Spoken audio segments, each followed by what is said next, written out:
We Tamil நேயர்களுக்கு வணக்கம். நம்ம வாழ்க்கையில ரொம்ப அடிப்படையான அம்சங்கள் ஒண்ணுதான் நம்ம உயிர் மூச்சு. அந்த மூச்சு வழியா நம்ம உயிர் வாழ்றதுக்கு முக்கியமா இருக்கக்கூடியதுதான் ஆக்சிஜன். ஆனா சில நேரங்கள்ல இந்த மூச்சு தடைகள்னால பாதிக்கக்கூடிய நோய்கள், குறிப்பா காசநோய் சொல்லப்படுற தொற்று நோய் மனித வாழ்க்கையே ஆபத்துக்கு உள்ளாகுது. உலகளாவிய அளவுல காச நோய், அதாவது டியூபர்குலோசிஸ் அப்படின்னு சொல்லுவாங்க. அது வருடத்துக்கு பல லட்சக்கணக்கான உயிர்களை அழிக்கும் ஒரு கொடுமையான நோயா இருக்கு. இதுல காச நோயினால மிகப்பெரிய தாக்கத்தை கொண்ட நாடுகள்ல ஒன்னா நம்ம இந்தியா இருந்துட்டு வருது. குறிப்பா தமிழகத்துல மட்டும் ஆண்டுதோறும் ஆயிரக்கணக்கான மக்கள் இந்த நோயால பாதிக்கப்படுறாங்க. இது சிகிச்சையால குணமாகக்கூடிய நோயா இருந்தாலும் பல காரணங்களால பரிசோதனையில தாமதம், இல்ல சிகிச்சை முறைகளை பின்பற்றாம இருக்கிறது, மருத்துவ வசதிகள் பற்றாக்குறையின் மூலமா இந்த மாதிரியான விஷயங்கள்னால பல உயிர் இழப்புகள் அதிகரிச்சுட்டு வருது. குறிப்பா நோயாளிகள் காச நோயை ஆரம்ப கட்டத்துல உணராம இருப்பது முதல் 2 மாதங்கள்ல பெரும்பாலான மரணங்கள் நடக்கிறதுக்கு தவிர்க்க முடியாத ஒண்ணா இருந்துட்டு வருது. இதன் காரணமா தமிழக அரசு கடந்த சில ஆண்டுகளா இந்த பிரச்சனையை முற்றிலும் மாத்தணும்னு இதற்கான முயற்சிகளை கொண்டு வந்துட்டு இருக்காங்க.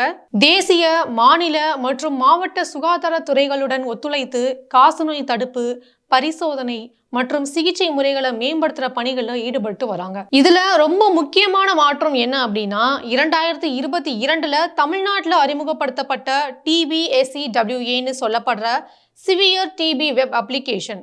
இது தமிழக அரசு, அதாவது ICMR சொல்லப்படுற இந்திய மருத்துவ ஆராய்ச்சி மையம் மற்றும் பல துறைகள் ஒத்துழைப்புல உருவாக்கப்பட்ட ஒரு தொழில்நுட்ப கருவி. TBSEWAங்கிறது ஒரு இணையதள செயலி.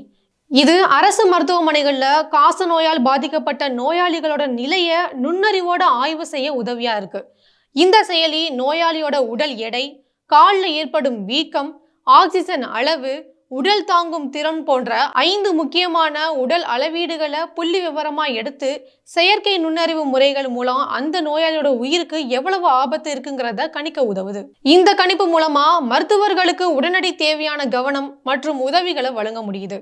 இதனால காச நோய் இருக்குன்னே தெரியாம ஆரம்பிச்ச 2 மாதங்கள்ல அதிகமா நடக்கும் மரணங்களை அதிகப்படுத்தாம தடுக்கும் வாய்ப்புகள் உருவாகி இருக்கு. இந்த TBSEWAவோட தனித்துவம் என்ன அப்படின்னா, இது முழு தமிழகத்திற்கும் ஒருங்கிணைக்கப்பட்டுள்ளதோடு அனைத்து அரசு சுகாதார நிலையங்களிலும் பயன்படுத்தப்படுறாங்க. 56,000க்கும் மேற்பட்ட நோயாளிகளோட தரவுகள் இந்த செயலில சேகரிக்கப்பட்டு தொடர்ந்து மேம்படுத்தப்படுறாங்க.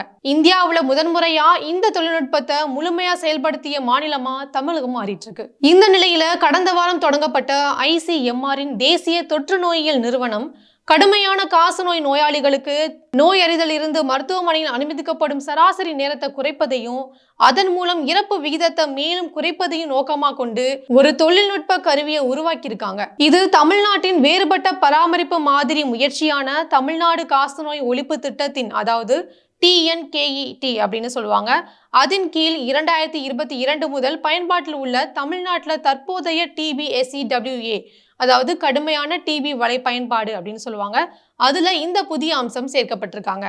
NIE நடத்திய ஆய்வின்படி தமிழ்நாடு காசநோய் ஒழிப்பு திட்டம் செயல்படுத்தி சுமார் 3 ஆண்டுகளுக்கு பிறகு பராமரிப்பு அடுக்குல இழப்புகள் கணிசமா குறைஞ்சிருக்கு. மேலும் 3/2 பங்கு மாவட்டங்கள் காசநோய் இறப்பு விகிதங்களை குறைச்சிருக்காங்க. இலவச நோயறிதல் மற்றும் சிகிச்சை இருந்த போதிலும் காசநோய் இறப்புகள், குறிப்பா ஆரம்ப கால இறப்புகள் தொடர்ச்சியான சவாலாக இருக்கும் பிற மாநிலங்களுக்கு இந்த முயற்சி ஒரு முக்கியமான முன்மாதிரியா இருக்கும்னு விஞ்ஞானிகள் வலியுறுத்துறாங்க. தமிழ்நாடு அரசு இதற்காக சுகாதார வளங்களை அதிகரித்து பணியாளர்களுக்கு பயிற்சி கொடுத்து இந்த திட்டத்தை பொதுமக்களிட பரவணும் அப்படின்னு அதுக்கான பணியை முன்னெடுத்து வந்துட்டு இருக்காங்க.